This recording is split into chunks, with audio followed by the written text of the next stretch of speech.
You are listening to KC Sports Network, proudly presented by Emprise Bank, your partner in possible. Hello and welcome into today's episode of KCSN Update, presented by DraftKings. It's your daily Chiefs video and podcast from us here at KC Sports Network. I'm Tucker Franklin. Today I've got a wonderful guest. You guys know him as @JB Brisco on Twitter. It's Joshua Brisco from Sports Radio 810 in Kansas City. He is going to be with us talking a little big picture stuff, a little small picture stuff, and we're going to be looking at the NFL playoffs with the Chiefs game coming right up on Saturday kickoff. Usually like that for college football, but I guess I'll take all my NFL Sundays on Saturday as well. But before we get to Joshua, I've got to tell you about our friends at DraftKings Sportsbook, and the NFL playoff action continues. We're one step closer to Super Bowl 57, and for the NFL divisional round, check out DraftKings Sportsbook, an official sports betting partner of the NFL. New customers can bet just $5 and get $200 in free bets instantly. Plus, all new and existing customers can take a shot at an even bigger payout with DraftKings stepped-up same-game parlays. Boost your NFL winnings with each leg. You add up to 100%. I love the same-game parlays. I dabble in them probably too frequently. DraftKings loves me playing the same-game parlays because I love those boosts, too. Those boosts are so enticing, and their app makes it so easy to get in on those same-game parlays and those winnings. So here's what you got to do. You got to download that DraftKings Sportsbook app. Use code KCSN. New customers can bet just $5 on the NFL divisional round and get $200 in free bets instantly. Only at DraftKings Sportsbook with code KCSN. Minimum age and eligibility restrictions apply. See the show notes for details. All right, Joshua, welcome back. Tucker, thank you for having me back again.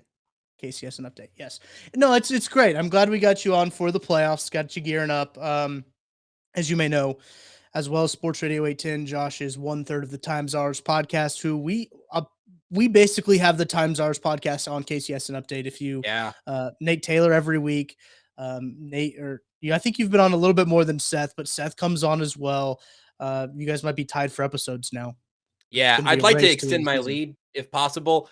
But if we're being honest, I'm like 25% of Times Ours because I think Nate's probably half of it, and then Seth and I might each get a quarter. But that's look, fair. We're not complaining. I am very happy with the way those things have played out. You mentioning this as a Saturday game has brought something else to my attention here that I have forgotten about. I knew this going into Jags Chargers. Trevor Lawrence has never lost on a Saturday. He hasn't in his entire football playing career. That's the part of this matchup that scares me the most, I think. It's not the Chiefs versus the Jags. It's not the Chiefs, offensive line against Josh Allen coming after Patrick Mahomes. It's really the Chiefs versus Saturday, because it seems like they've been conspiring as a day of the week to keep Trevor Lawrence from never losing a football game. Nervous about that. That's actually an insane stat, because like when you think about the games he lost, I think were only in the national championship, and those are played on Monday nights. There was like we looked this up on the show. There was like a weird weekday game in there outside of the national championship. I managed in the bowl game that they ended up losing in the non-title. It doesn't matter. It is an outrageous stat. It's insane. They don't play high school games. Well, they do sometimes play high school games on Saturday, but I think Trevor Lawrence was at like an insane high school powerhouse, and he didn't lose in high school. I think that is also the conclusion that we came to. I believe he just didn't lose in high school. Yeah, must be nice.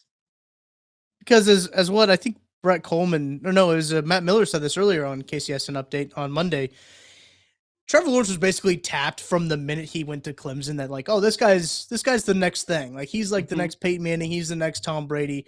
The moment he was at Clemson, because remember this, Mizzou fans remember this one.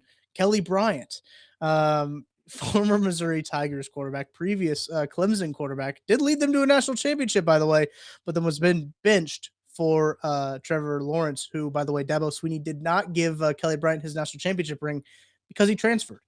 I don't know if you know that. I didn't. That's really, I'll just say this. Dabo. I just will, without actually revealing my general feelings about the fella, I'll say that sounds within his character. So it does indeed. That's special. It is special indeed. Like that program at Clemson, just special. Certainly special. It is. But I'm very interested about this Jaguars team, Josh. We got to have a glimpse at them at week 10, but that's not the same football team that took the field last Saturday against the Los Angeles Football Chargers. That's a very different team. And really, I think since then, the Jags went like 7-2 or 6-1, something like that. Like they only lost one game since they lost to the Chiefs. Pretty wild. What are your general feelings kind of about this matchup, about the Jaguars kind of coming into this game? It was a funny thing to watch Chargers Jags. Obviously, it's the Jags' most recent game and our most recent memory of them. But it was funny to watch Jags Chargers. And in the second half, as it felt like the tide was turning, which is earlier than we ever would have done this if their opponent was anyone other than the Chargers. But because they were playing the Chargers, there was that little feeling of like pretty early in the second half. Oh God, are the Chargers gonna charger here? And they did, but it wasn't just the Chargers chargering. It was also the Jags feeling like a team that has a gear that most teams don't have, which I think is the ability to be the hunter. They were the hunter in the second half. It wasn't like, let's just hang around and maybe they'll make some mistakes. We can get back into it, or we'll just play some okay football, pack it in, try to get to the fourth quarter, and we'll see if Trevor Lawrence can do something crazy. That game was a disaster. They had to put it in overdrive, and then they overdrove it all the way straight past the Chargers again. And so to see a team that has that capability, not to like sideswipe the Giants, who I think have the coach of the year and a really great story and a great nucleus. I've been raving about how the Giants did all of this. But if the Giants end up down big at halftime against a real football team, I don't think that they've got this come from behind. All of a sudden you hear the engine revving. And frankly, I don't know how many teams really do in the AFC and the league altogether. Yeah. That's a very difficult thing to say. We can erase a deficit and make you nervous when you're up by 10 or 14, or if you're the Chargers 21, I think. Every step of that along the way in the second half, it felt like the Jags were coming. And for that to be on the table in this game, for the Chiefs to have an opponent who would just show that they can do that, I think it's fascinating. I think the Chiefs will be ready for it, but it made me respect the Jags in a different way than I had going into that game, because I don't think I'd seen quite that gear from them yet. What's really impressive what Doug Peterson has done there. You talk about coach of the year candidates. I mean, there's a lot of them. Dan Campbell, one of them, being what he was able to do. I think he even said on the Monday night game that he's like, I don't think that I deserve coach of the year. He said he deserved dude of the year, which I would agree with that. Absolutely. Brian Dable, I think, is probably going to win that, especially winning a playoff game. Doug Peterson taking the team that were they the number 1 pick last year, or the number 2 pick, or no? Because I think, didn't they fall themselves into a win once they got the worst head coach in modern sports history out of there? I'll double check. No, they did have the number 1 pick. No, of course they did. Because so Aiden Hutchinson went 2, and no, they did end up with number 1 pick. Urban Meyer did a masterful thing for the Jags organization, which is giving you the number 1 pick, having it used on a player that isn't necessarily who everyone expected there, in Trayvon Walker.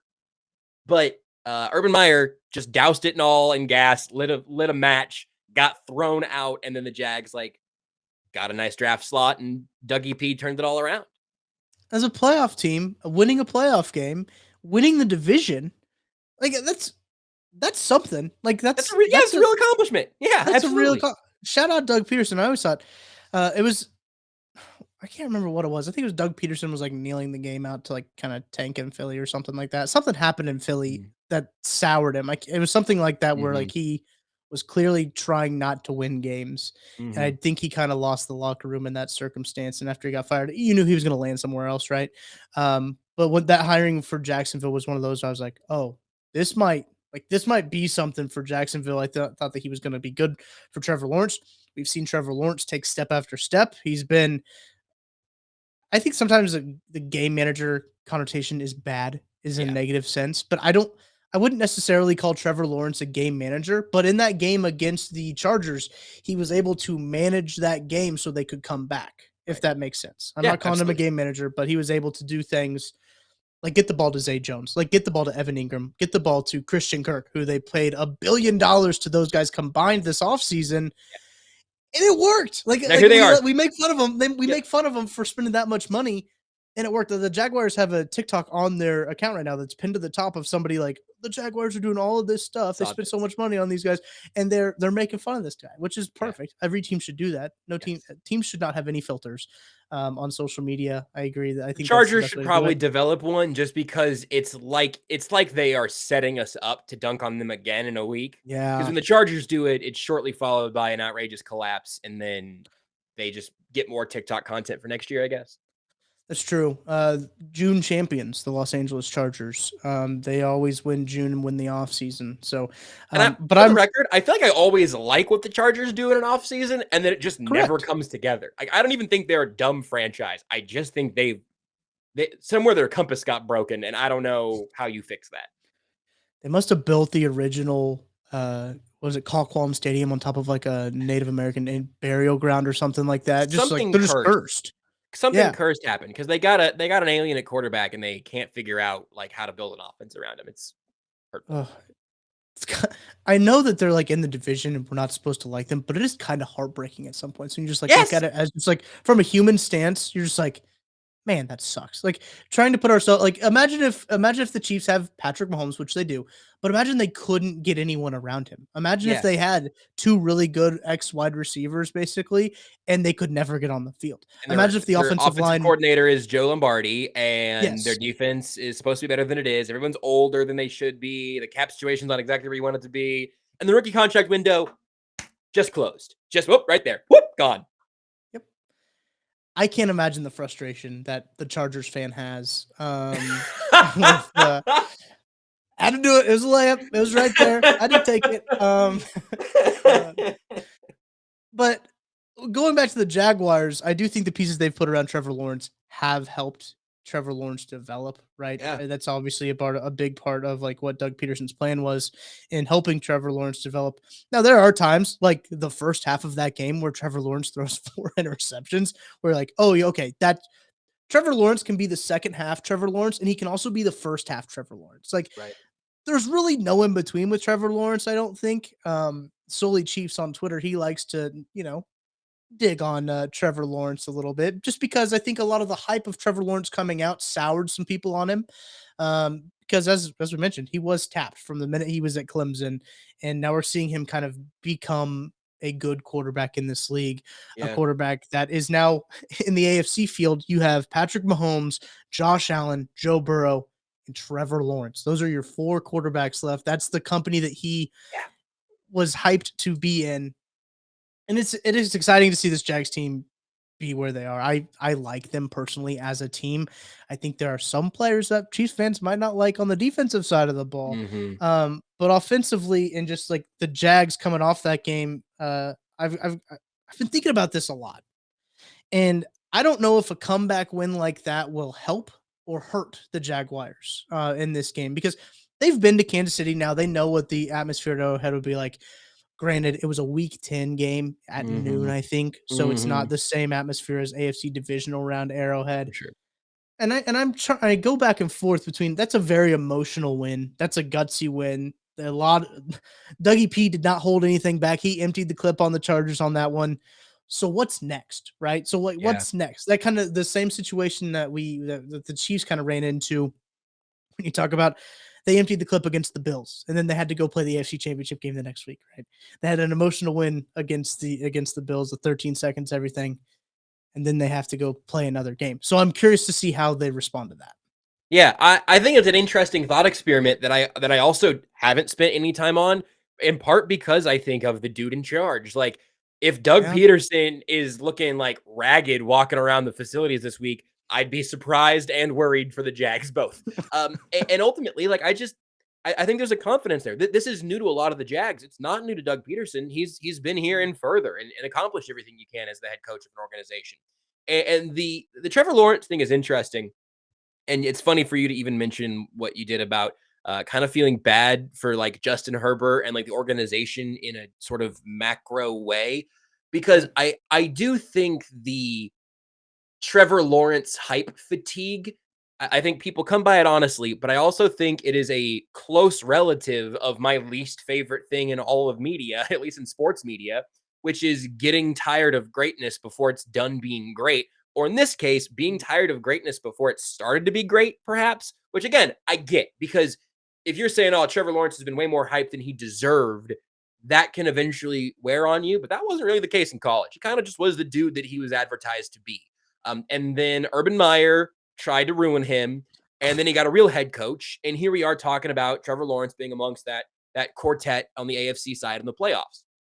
And so I don't have Trevor Lawrence fatigue, maybe because I don't watch a whole lot of Jags football, and maybe because I enjoy the fact that, yeah, I mean, look, I know it would be easier for the Chiefs if every single other quarterback in the AFC were Zach Wilson.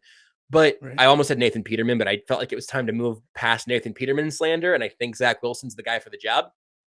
But like, I, as a football fan, want to see Patrick Mahomes versus Trevor Lawrence and Joe Burrow versus Josh Allen, because that is like, this is the new era. I mean, where Dak Prescott is the oldest dude in the group amongst quarterbacks in the divisional round, and Patrick Mahomes is the oldest guy in the AFC. Part of that freaks you out because you're like, wait a second, Patrick Mahomes isn't supposed to be the old man in a group yet. Like, what happened to Brady? Where's Phillip Rivers when you need him? Yeah.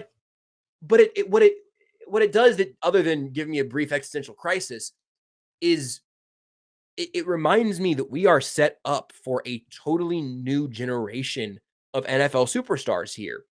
And so many of these guys are already excellent, already early in their careers, already having playoff success. That's a whole other ball of wax. I mean, I don't know how often you usually have to wait to see a young quarterback be great in a postseason run when it's not, a young Tom Brady or a young Ben Roethlisberger being largely carried by their defense. Those are different ways to start your careers.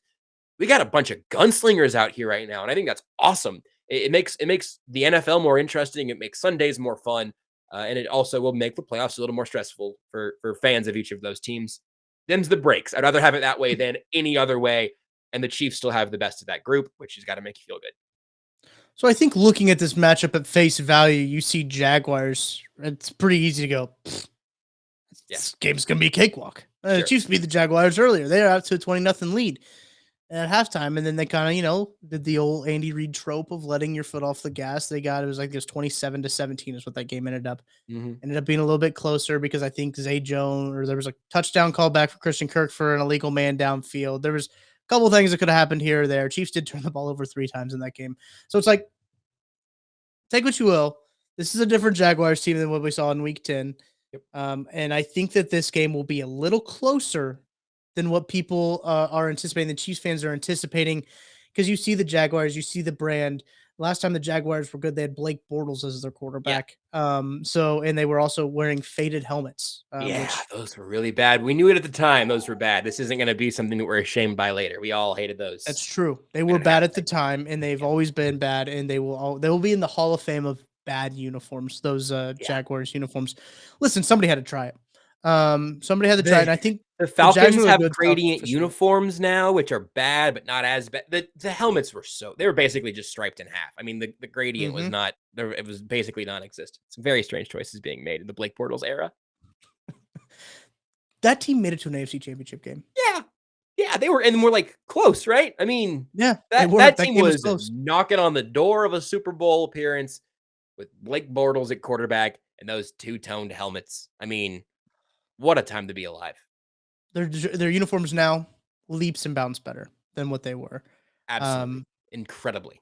From that transition period, I will say, I still think that the early 2000s were the leaping Jaguars, their best logo. Instead of the Jaguar had was it David Garrard era Jaguars uniforms? Yes. Those are the best.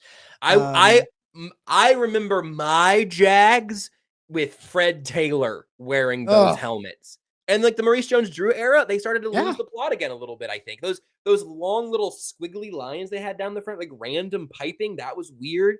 I'm guessing MJD wore the good ones for a little bit. Let me I'll hop into the Google machine. I think he did, and because he was there. I mean, that's who I first think of when I think of the Jacksonville Jaguars is Maurice Jones-Drew, and you see him on TV all the time now, so it's hard to forget about that guy. But those were he definitely did get some work in the good uniforms as we're calling them here now. He deserves it. Jaguars legend. Who thought tuning into this podcast that you'd get this much Jaguars content this quickly into this podcast about the 2009 Jags? So let's talk about this game a little bit. Yeah. Well, I guess we'll shift gears and guess we'll talk about the Chiefs. Yeah, and I got something for you, baby. I got something for you. You Anyway. said, hey, this Jags team isn't the same team it was back when they met the first time through. True. And you'd be correct. You know what else would be correct? The idea of the sentence, the fact, this isn't the same Chiefs team either. And I think that for me is the exciting thing about this playoff run. One is that you have, now he was there at the time because this is his VeggieTales hopping touchdown for Kadarius Toney. But like, I'm kind of expecting Kadarius Toney to have like 85 touches a game in the playoffs. I just don't know that Andy Reid's going to be able to help himself. And if he does, I won't be able to help myself because I love watching Kadarius Toney run around with the football in his hands. My God, that man moves like a video game cartoon character, and I love him. But that was not what I planned on going towards. I just get excited when I talk about Kadarius Toney just moving in angles and at rates of speed that I can't comprehend, moving like Neo. It's incredible. But the thing that I really want to believe in, and I think I might, the Chiefs' defense is definitely better, and it might be a lot better, and it might be a lot better in the exact spot it needed to get a lot better. I want to believe, X-Files style, I want to believe. But over the last few weeks of the regular season, you got, 3 games in a row where the defense was aggressive, flying to the football, team tackling well, physical. Nick Bolton is the guy that I make the example on this one all the time because I've been lumped into the Nick Bolton hater club, which is only a little bit true. Club. You and I, founding members, you famous Nick Bolton hater, Mizzou Tucker. I have a Mizzou Nick Bolton jersey, by the way. Signed Nick Bolton jersey. I'm waiting to get framed. But go ahead.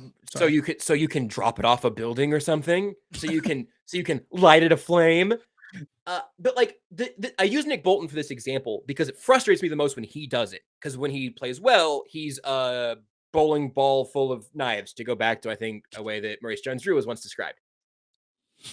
When Nick Bolton is 5 or 6 yards, back of the line of scrimmage, usual spot, and there's a running play through a gap, and Nick Bolton stands there and maybe kind of moves his feet up a little bit, and then the running back hits him, and he grabs on and falls backwards. Like, okay, well, that was a gain of 7 that if you really know what's coming, hard to do. I'm not saying Nick Bolton's job's easy. But if you know what's coming and you make that hit at or near the line of scrimmage, you're talking about a win for the defense as opposed to a win for the offense. I use Nick Bolton because I've seen him do both things. He's one of the few guys on this team who has the capability to be a human wrecking ball, and I appreciate him for that immensely. Seeing the defense, and that's why I keep going back to like the aggressor of it all, seeing the defense be the aggressor at the point of contact, at swarming to receivers in space, at just not allowing yards after the catch anymore. The Chiefs just don't do that. At some point, they had a meeting and said, hey, what if we never allowed any yak? And they're like, well, I guess we can try that, and then we'll see what happens if they have to see Jamar Chase, because he had a meeting with himself that said he was going to get every yak ever. But I really do kind of buy into some of the things that have changed attitude-wise. They were playing worse teams, but I think that could be a direct correlation to veterans who are new to the team, like Justin Reid, getting comfortable in the defense, and especially the rookies, the innumerable rookies, getting more comfortable and knowing not just what their job is, but how the defense works together and all those moving parts. We're seeing all of that while George Karlaftis is in his best stretch of his rookie season. Yeah. While Carlos Dunlap and Frank Clark have quietly played really good football, all rotating around the son of this universe, Chris Jones, a destroyer of worlds. If I was going to sit here and make my case for the Chiefs to win the Super Bowl, I guess I just did, because it would be all of those things, but it would just be me telling you that they're fixed and that's what they're going to be from here on out. And I don't know that that's true, but I know what I believe about the Chiefs offense, the weapons, Patrick Mahomes, all that good stuff. But defensively, they're an average defense right now, maybe a little above average. That's good enough. If they can be really good or just have 3 impact plays a game surrounding otherwise just being average. Not only would I take that, but Spags take that. Every coach in football would take that. Give me 3 big plays and no big negatives. 3 big positive plays and 1 big negative play. We can live with that. And if the Chiefs get that from the defense, they should win the Super Bowl, and they should certainly handle the Jags. There's lots to unpack there that I want to get into. I'm sorry, I talked so long. No. Your eyes glazed over. I realized, I thought, oh, did he disconnect? No, it's just I've been talking for like 45 straight minutes. Does that track for you? You are soaked in all of this same stuff, and I don't think that I'm an optimist for no reason. I really think my eyes have shown me something with this defense. Maybe I want to believe it, but I think I'm seeing it.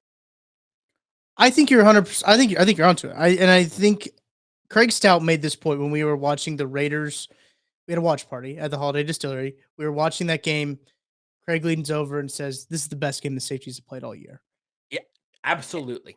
And I think that having that game come at that time is absolutely massive for this team. You can tell when these safeties don't play well.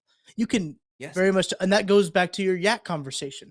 A lot of the yak was coming from that safety position when they were coming up and filling and the tackles weren't being made.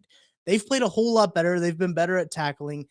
Nick Bolton has been playing really well, not only in, I think the area with Nick Bolton that I think is so probably contentious. The most contentious point with Nick Bolton is his coverage, right? I don't think anyone can deny the fact that he's a tackle machine. He will rack up that every single year that Nick Bolton is wearing an NFL jersey. He is going to have a lot of tackles. That's what he does. Your Mike linebacker should have a lot of tackles. That's how it should go. Your leading tackle should not be Daniel Sorensen in your safety. That should not be your leading tackler. Your leading tackler should be your Mike linebacker. That's the role that Nick Bolton plays. I think a lot of the most contentious point is his side-to-side linear abilities in coverage and in tracking running backs, pursuit angles, stuff like that. I think that's what's been the most kind of disconnect there. I think we've had the conversation on Outside the Trenches just about tackles in general as a counting stat. As like you can get more counting stats if you have more opportunities. It's the same for like RBIs in baseball, right?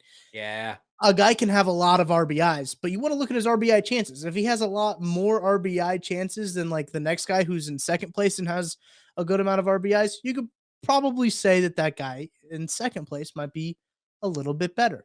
And more productive or whatever. Yeah. Yes, more productive, more efficient. And I think that's what, when looking at these metrics, I think efficiency metrics are, I shouldn't paint with a broad stroke. I like to look at efficiency metrics just to kind of get a better picture of what's actually happening and stuff like that. It's, so I think here's an example. That one guy who tweeted like Tom Brady's stats over like a 6-year span of his career, and then Patrick Mahomes' stats at this point in his career, and everyone's like, hey, you're picking from different games. That's a really oversimplified version, but it's why that stuff matters. I think I saw a stat along the lines of like quality tackles, or like maybe I'm just thinking about defensive wins that I've seen pop up in a few places. And I want quality tackles to end up being a stat where it's like tackles made by a player that resulted in a win for the defense on that rep. Nick Bolton might have he might be first in football on that. I have no idea. But I want that metric also. Because a tackle 6 yards downfield, or a tackle 6 yards downfield on 3rd and 5 is really different than a tackle at the line of scrimmage on first down.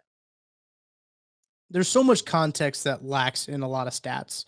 Yeah. I think, Josh, we've had this conversation on multiple podcasts just about don't be scared of analytics and the fact that they're not scary. They're just trying to add more context. And I think Trevor Sikkema does a really good job of this when he comes on Friday's episode. You'll get to hear Trevor Sikkema tomorrow, but he does a really good job of adding kind of color to what you're seeing, right? And I think that's what these advanced numbers, PFF grades is not a good example, but PFF has a really good, I think their advanced metrics are very good. PFFs are. And I think that there's some good value there to add color to what you're seeing, saying when you see Nick Bolton, you have a lot of tackles and you want to see, okay, why? Like, how is he making all these tackles? Where are these tackles coming from? There's answers to the why. I always like, when something is happening, I always try to ask myself why. Like, why do I think that? Why is this happening? And try to find out answers that way. And I think those efficiency numbers do a really good job at trying to figure that out. But when I started that bit, that's not where I was going to go with that. Okay, good. Well, I enjoyed it here anyway. Yeah, it's a good conversation to have. I like to have that conversation.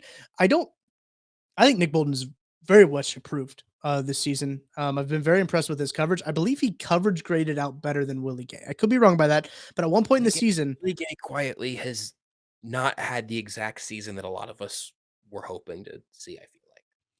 Darius Harris was playing in place of him on sometimes. Yeah, that And might also sort of be Spags' I was well, gonna say yeah, fault. That's very judgy. Spags' yeah, choice. But yeah, there's some weird linebacker group's been kind of weird. it is. I don't. I also side on this conversation. I think this kind of goes maybe more the college football route than anything, but I don't think coaches are purposely trying to play worse players, I right? So I agree know, with you. Yes, I know, good take. I know that might be controversial, but Uh-huh. so like when you see Darius Harris out there again, ask why. Why is Darius Harris out there? Sure. Is there a reason existentially from what you're Mhm. seeing on the field, from what your prior knowledge is? Like, yeah, Willie Gay is a starter. Willie Gay should be out there all the time. But why isn't he out there for this drive that resulted in a touchdown for the other team? There's a lot of things going on there. But again, to your point, Josh, about the aggressiveness of the defense, Spags has turned it up. Yep. Chris Jones has turned it up. He has Mm. been Mm. he's so fun to watch play football. I love to watch him when he's on a run like this. He's going to get his first postseason sack. Gonna book it right now. Go ahead and clip this.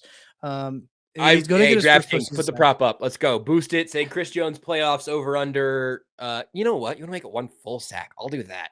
How about that? Ooh, Not even a 0.5. I'll take the over on 1.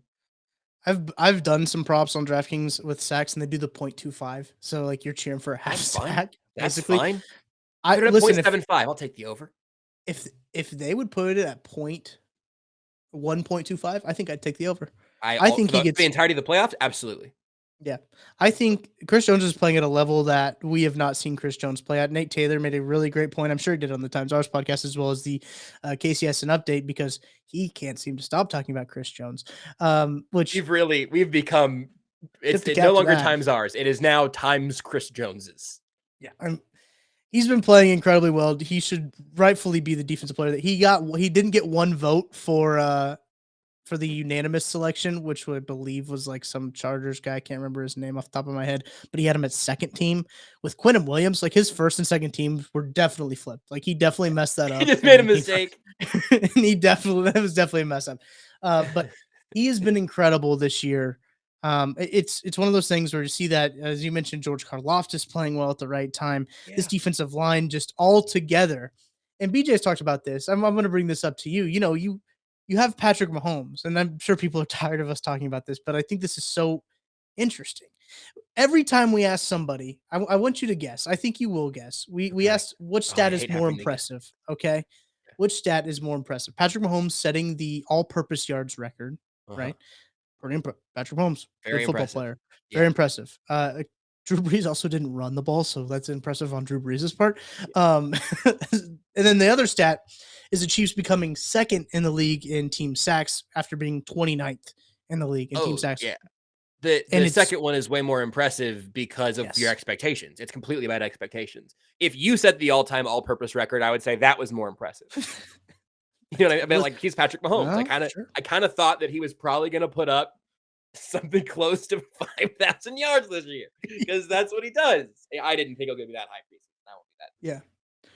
No, I do think we started this conversation talking about how, the Jags are a different team, but also the Chiefs. The big part of that is the defense, right? Like you've mentioned it, the aggressiveness, how the defensive line is playing. The linebackers are playing well. The corners for being, rookies are playing 13 years old, all of them. Insane. They're playing incredible. I like the new role that Jarius Sneed is in, shadowing the best receiver. That's fun. It's fun to have a cornerback that can do that. If I had to guess, and this is something that Dave Merritt talked about on Wednesday, where he said, hey, we weren't going to ask L'Jarius to do that as a rookie. Like right now, we wouldn't ask Trent to do that. I wonder if there's a guy to make that make sense for Sneed against the Jags or not, but I love that it's in their bag now. It's definitely a possibility for him, and I like the Spags having possibilities. I think Spags will turn it up. Going to confuse Trevor Lawrence as much as possible. I think we're going to see a lot of stuff. I think you beat this offensive line with a lot of different stunts and stuff like that.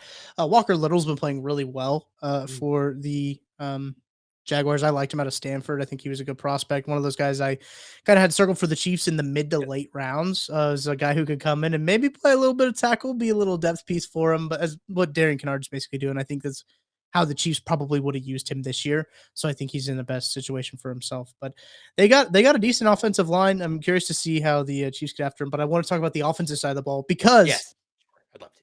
you mentioned Kadarius Toney. We've gone 35 minutes on this podcast and are just now starting to talk about the offense. Isn't that insane? If people knew how long we were talking before we started recording, they would really start to realize that we might actually be friends. But I can't risk that. Edit this out, would you please? I can't risk that becoming public knowledge. We can't. No. But the offense completely different. They didn't have Mecole Hardman last time. They had Kadarius Toney on like 3 days, I think it was. Enough time to score still. I mean, enough time to have a couple packages for him. Enough time for him to be able to go up and catch a back shoulder ball while adjusting his gloves. So I mean, enough time for him to do all of that stuff. But the way that they've been able to get Kadarius Toney involved in this offense, the Jerick McKinnon wrinkle in this offense now is interesting. Doesn't look like Mecole Hardman's going to play after having. I don't know if it's yet another setback or if this is still the same setback of what he did. But the whole Mecole Hardman situation. Let's talk about that, Josh. Let's talk about that first. Sure. Yeah. The whole Mecole Hardman situation is very interesting. I would love to know a little bit more about it, right? Because he went on the injured reserve with a abdominal illness, I believe is what they first called it. Then they're like, oh no, it's just an abdominal issue. And then it's pelvis, I think is the designation that we got at the beginning of this week. Which Twitter doctors quick to point out. They were very quick to point out that your abdominal muscles are connected to your pelvis. I didn't know that. I'll be honest. So good to know. But I'm curious, like there's been sports hernia thrown out there. There's been appendicitis with an appendectomy involved into it. We don't really know what's going on with Mecole Hardman and them activating him. I think also is a little interesting too, because they could have also not activated him and brought somebody else up for that roster spot in the playoffs. So what are your thoughts on Mecole Hardman's situation? And two-parter, does it impact the Chiefs offense all that much? On what happened, I wish I had a good answer for you, because as you laid out the timeline there, it's just all been very strange. He kind of disappeared and then was suddenly on IR, and it was very weird. Some just questions about like what happened to that point. I'm not saying like I'm not hiding anything that I know. I'm not trying to sound nefarious on purpose. It's like, what? Okay, well, how did he end up on injured reserve? And then it's, hey, when's he coming back? And hey, open to the practice window. He's on his way back. And then, hey, he's no longer practicing, but we got to activate him or else he goes back to the IR permanently. So now he's on the active roster and now it's a pelvis. I have no idea. I don't know if it was a setback on a setback, if it was some sort of, I can't, I don't know if illness ever came up as an official term or whatever. But again, so however it starts, wherever it got to now, it's obviously not a linear, point A to point B thing, because the Chiefs have acted in a way that made that obvious. And Andy Reid has consistently come to the podium and just been like, he's communicated well with us. He is working hard. He wants to be back really badly. And we're trying to get him there. And then it just wasn't responding the way we wanted it to be. And we didn't see what we needed to see.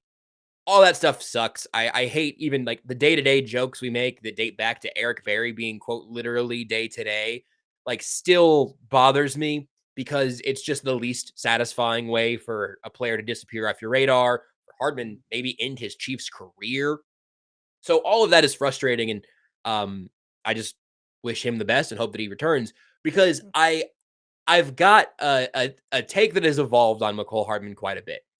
Right before he got hurt, we on the zone did a little round of fact or fiction, and I made everybody rank or tell me who the third most important weapon on the Chiefs offense was. I think I might have said pass catcher. And at that point, it wasn't yet Jerick McKinnon. But we had Kelsey and Juju as your 1-2, and we all agreed that Mecole Hardman was third, which is such a far cry from where we would have started at the beginning of the year. I thought it was a little bit of a surprise at the time. It's why I asked the question.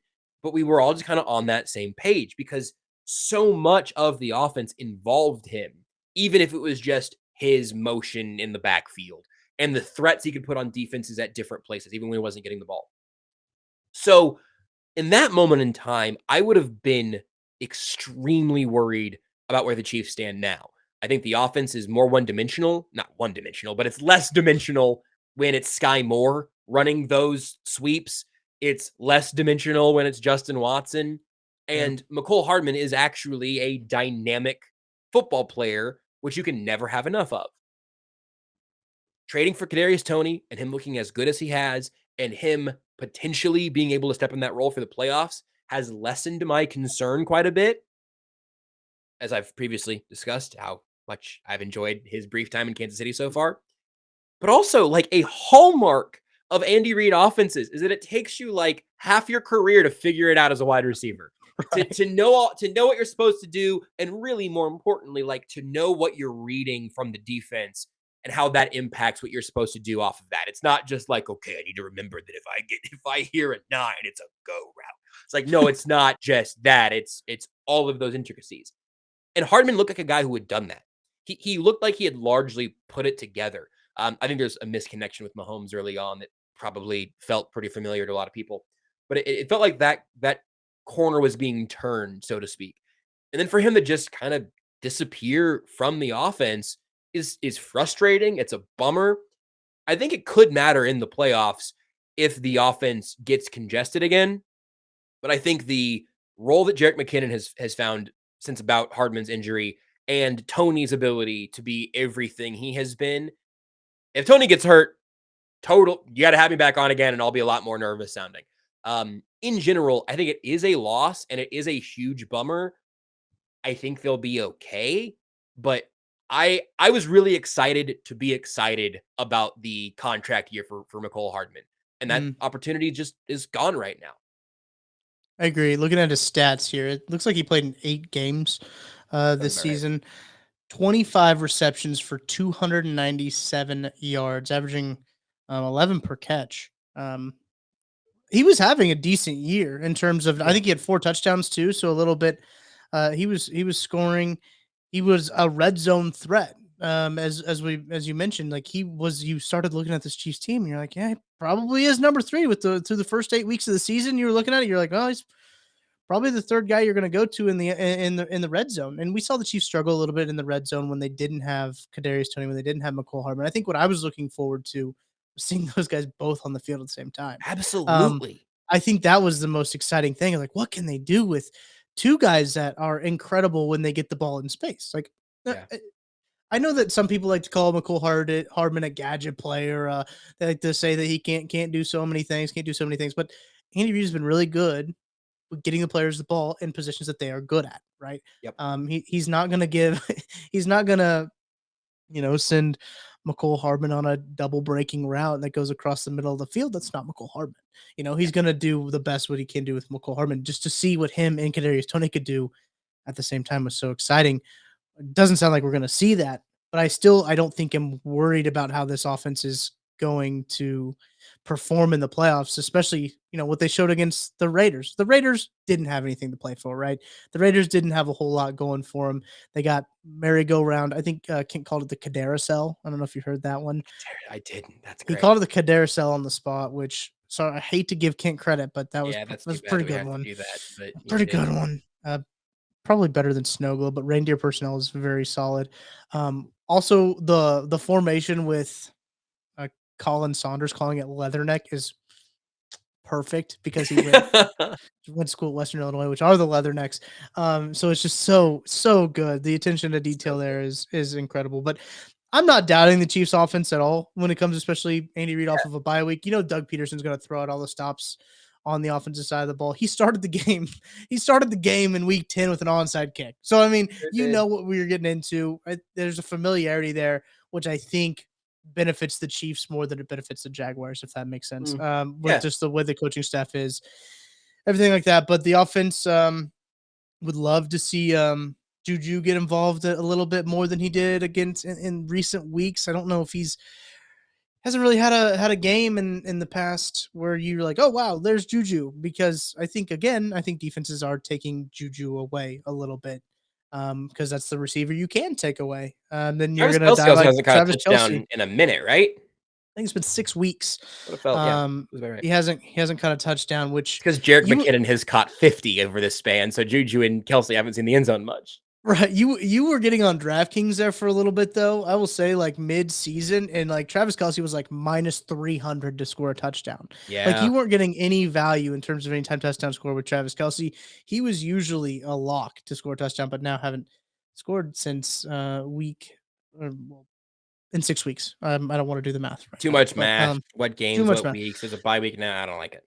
I'm looking up Juju's stats right now. He hasn't scored a touchdown since the Broncos on December 11th. That was in Denver. But like since then, 88 yards against the Texans, 10 catches, 88 yards. He did have a fumble in that game, but that was also weird. Remember they reviewed forward Yes, that progress was in that the game. forward progress fumble that apparently can legally happen now because they changed the rules without telling us who have some trauma to sort through from that rule. Right. But then you're looking at Christmas Eve, 3 catches against the Seahawks, New Year's Day, 2 catches against the Broncos, and then 2 catches against the Raiders. He's only since he got 10 targets or 10 catches against the Texans, he's only collected 3, 4, 5, 6, 7 catches since Yeah. then. So that might be a schematic thing. It might be the Chiefs. Obviously, Jerick McKinnon has been on an incredible tear that I think at the beginning of the season, if you would have told me Jerick McKinnon would have as many touchdowns as he did, I would have said, well, what happened to literally every running back on the roster? Every player on the roster is just him and Right, Mahomes out right. there just playing with 9 linemen. The Raiders game is funny because I think in a lot of ways that's like a proof of concept for how smooth things can look and how good the offense can be, and obviously Mhm. some defensive success. But the stat lines from that game is obscene Right. because it was a quiet day for Travis Kelce and Juju Smith-Schuster, who were second and third on the team in receiving with 38 and 35 yards respectively, behind only Justin Watson's 1 for 67. Yep. Of what, first pass of the game, right? Second. Oh, first pass, yes. Second play of the game, yes. I don't know what to do with that. I mean, I guess Right. and look, I literally when I started doing the post game show, like refresh the box score a couple times. I'm not looking at the box score during the games. I'm not a weirdo, but I like to have the numbers up, do the post game show. And so I was refreshing that when I saw Mahomes listed with 202 passing yards because like, oh, this must not updated in a while. And I refreshed it, and it was still there. And then I looked over and saw Jarrett Stidham had been sacked 6 times. And I was like, oh, that happened. So this must be up to date. 202 passing yards for Patrick Mahomes. So that Yeah. game is like statistically weird for a lot of reasons, but in some ways it's kind of the proof of concept for the post Tyreek Hill version of this offense, where you just might have a day where Juju only gets 2 targets. That can Yeah. happen, but 100%. I'm hoping that there is a shift into high gear come Saturday, where we're starting to see some more of the explosive stuff that this offense is famous for. I'd assume so. Excited to see it, Josh. Thank you for joining me on today's episode. Before I let you go, DraftKings spread 8.5 points. What are you feeling? What are you feeling on that one? I'm always wrong when I do this, but I think this is so against my recent tendencies, which is again exactly how I'd get in trouble. But I think I'd give the points. I think the Chiefs, the version of the Chiefs that we have last seen, wins this game by double digits. Mm. And I don't think the Jags are like some frauds. But I think you talked about it some earlier. I trust Doug Peterson to get like the mood of that locker room evened out. But they made the playoffs. They've basically been playing playoff football for like 2 months. And they're going to come to Kansas City with a playoff win already checked off. They're going to sell all their season tickets next year. That fan base should be excited about what they've built.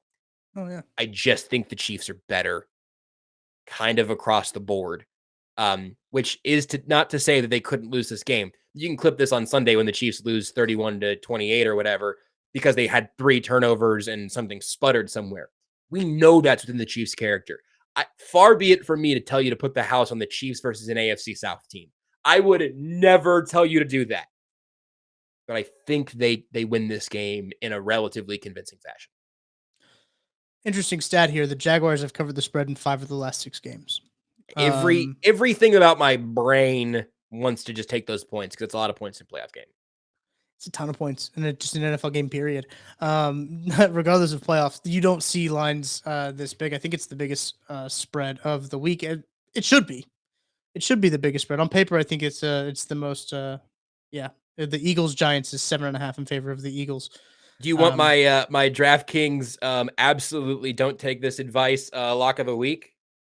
I couldn't think of a better name for it. So yeah, bring it on me. Lay it on me. On DraftKings, when I placed this bet, this was earlier, Jerick McKinnon, 34.5 receiving yards. I think that might be dragged down a little bit by him basically not being involved against the Raiders.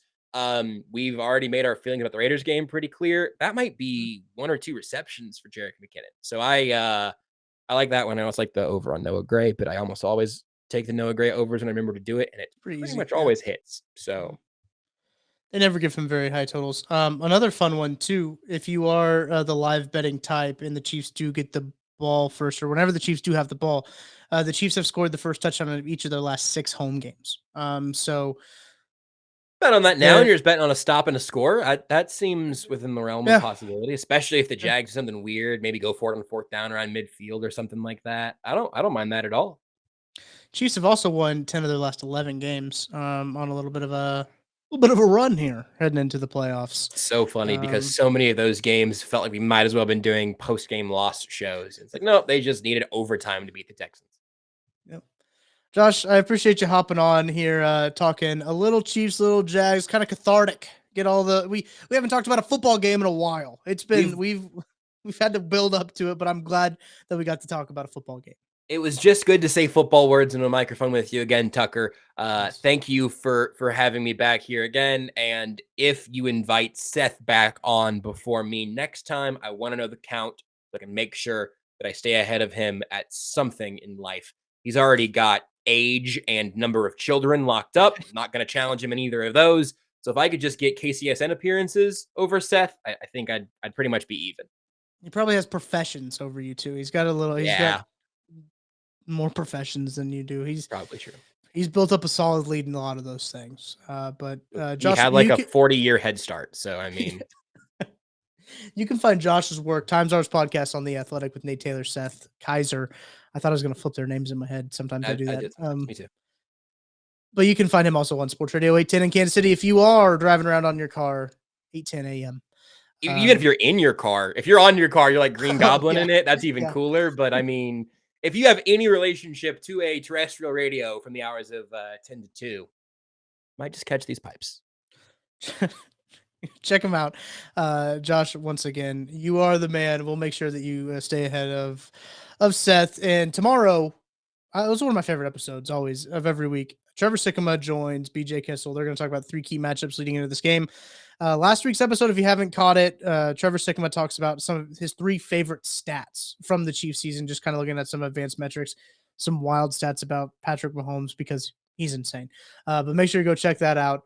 Check out tomorrow's episode. Thank you for listening all the way to the end of this podcast. Make sure to like and subscribe, all that good stuff. Leave a 5-star rating and review if you do feel so inclined. And I will catch you guys next week from Vegas. We'll be in Vegas. We'll be having an episode of KCS, an update from Vegas. So I'm super excited for that. So until then, I'll talk to you guys later.